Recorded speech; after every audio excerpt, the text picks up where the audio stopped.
Enough light? Yes, sir. That is not working? This one is Why don't you put it on?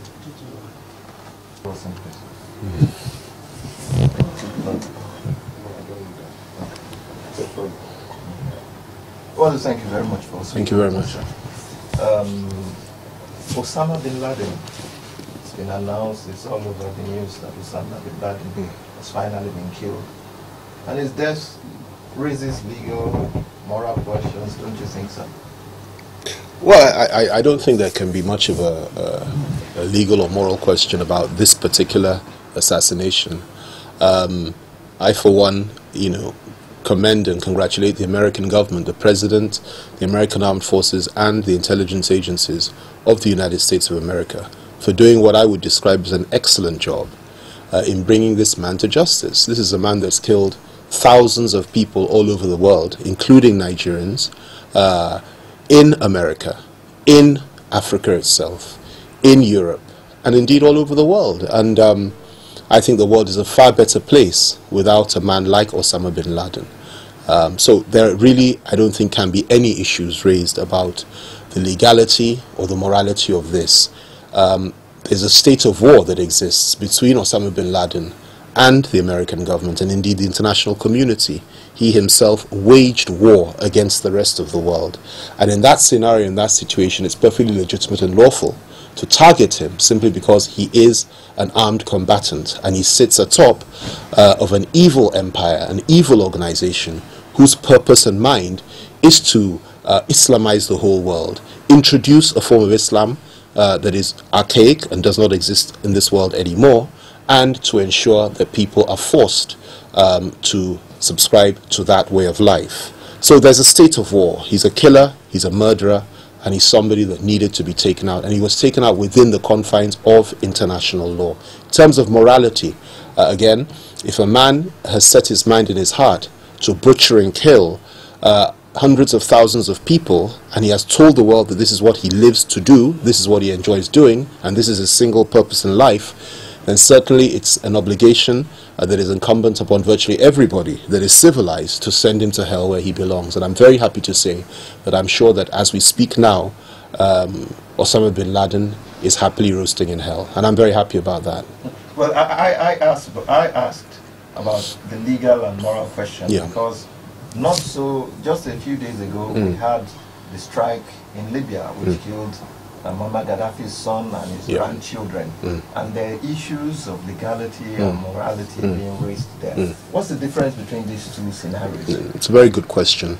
There's a complete difference between the two. In the case of Osama bin Laden, a state of war exists between bin Laden and Al-Qaeda and the civilized world. There's a war against terror, a declared state of war.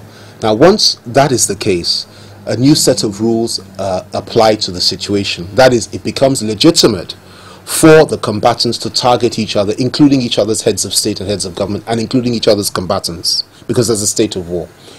In the case of Libya, the NATO forces that were operating a no-fly or enforcing a no-fly zone over Tripoli and the Libyan state are not in a state of war with Gaddafi's government or indeed the people of Libya. There is no state of war, and neither has it been declared as so. So a different set of rules applies there, and the rules that apply there are simple and clear.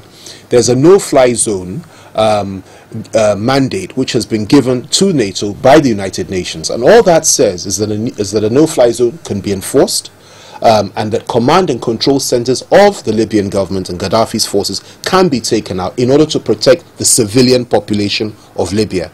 That is all they're entitled to do. That's all they're supposed to do. As a matter of fact, they're not even supposed to be partial within the struggle. They're supposed to protect civilians on all sides. That is the limitation of the UN mandate. There is no state of war against Libya, no state of war against Gaddafi. Now, for them to now go in there and bomb the home of Gaddafi's youngest son, kill that son, kill 3 of his grandchildren, without being able to establish and convince the world that that home was simply was not a command and control center is obviously against international law.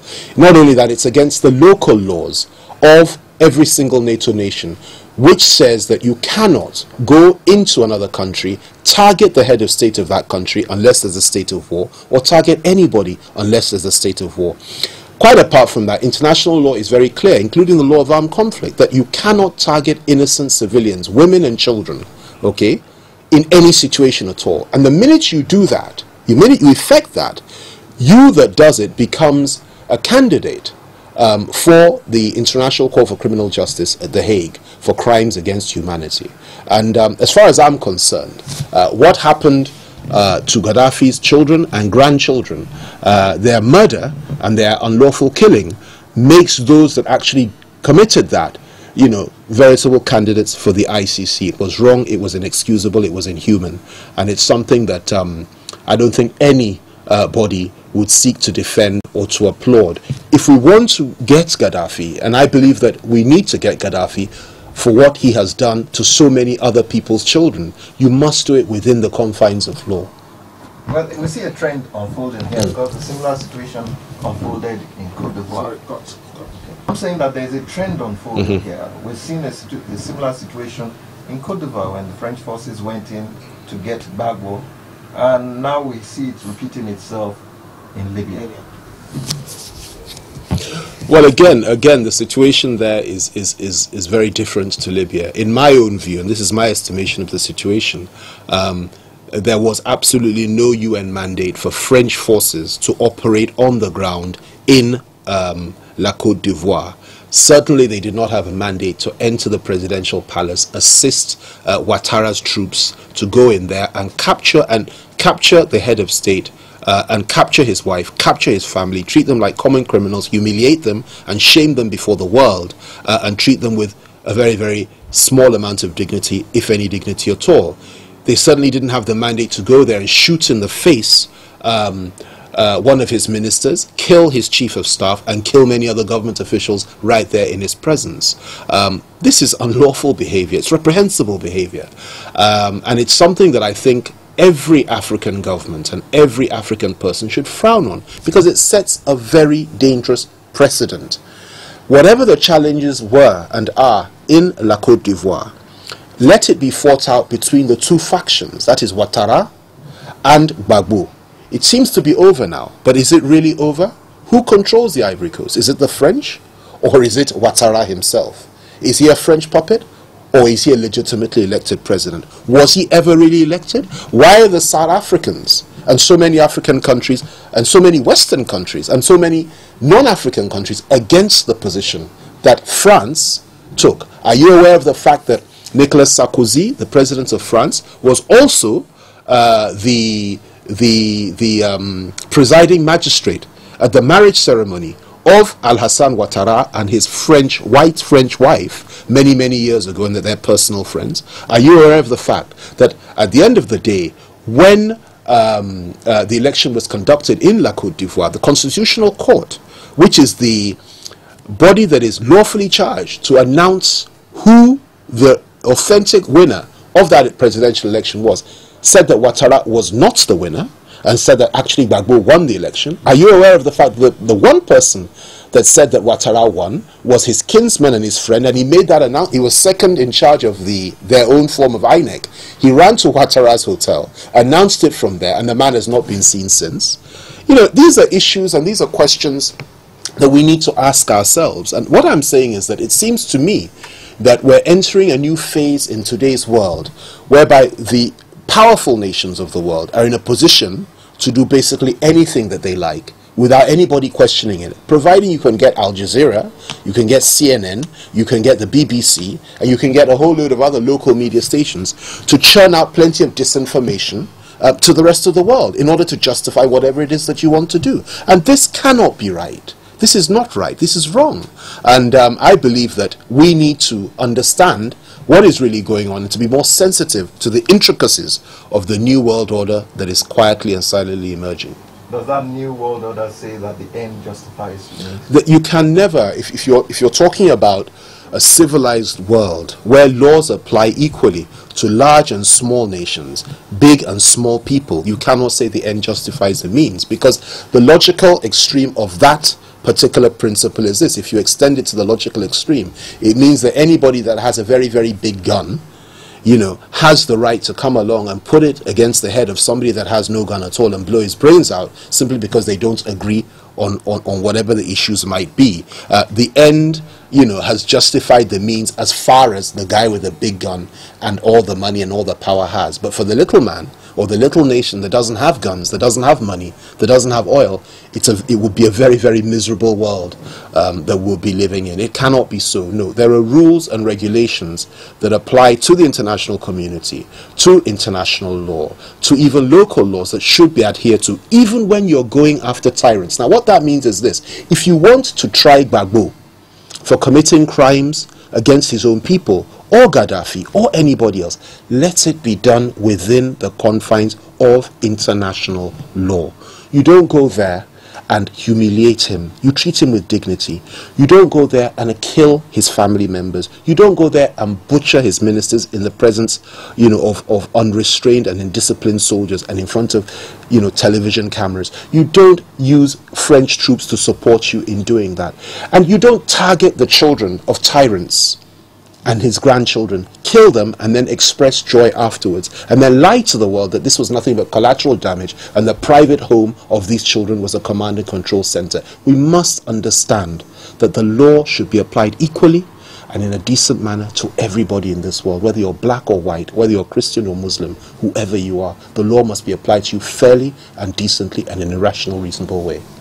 Finally, so let's just come back to Nigeria and look at the implications of Osama bin Laden's death. We had a situation in which there were sleeper cells. There were actually sleeper cells of Al-Qaeda in Nigeria. And we have a situation in which Tony Blair, the former British Prime Minister, has warned that bin Laden's death does not mean that the war is over. What implications for that? Well, you know, anybody that believes that the death of Osama bin Laden means that the war against terror is over, or the attempt to terrorize the world and push it, turn it into an Islamist caliphate by Al-Qaeda is over, is completely misinformed and a little bit naive. Of course it's not over. We're only entering a new phase of the war now. And as regards Nigeria, what I think we need to do is to be very clear about what our responses should be to such people and to those that would give themselves to commit atrocities in the name of any faith at all, and in the Islamist cause. We need to be firm. The government needs to be firm and strong. They need to be eradicated, completely wiped out, according to the law and within the confines of the law. The government has to show itself strong and not tolerate this. One of the things that I have to say, some of the North African dictators did very well, including Gaddafi, including Hosni Mubarak, including President Bouteflika of Algeria, indeed all of them, is that they wiped out Al-Qaeda within their various jurisdictions and they established a secular state. None of them were Islamist states. They were all Muslim countries, but they were secular states which did not allow for any form of Islamist or Muslim fundamentalism. And Al-Qaeda could not operate in those places, no matter how hard they tried. We need to ensure we do the same here. Al-Qaeda does not represent and never represented Muslim people. They represent a lunatic fringe of the Islamic faith. And I think Muslims and Christians in this country should join hands and join forces and say no. So if they are operating in the Northeast, which I agree with you that they are, it's very, very important for us to join hands and push them out. This is Nigeria. This is not a place where we blow each other up and kill each other in the name of any religious faith. And if it happens, it should be crushed by the government and it should be fought by each and every one of us. Thank you very much.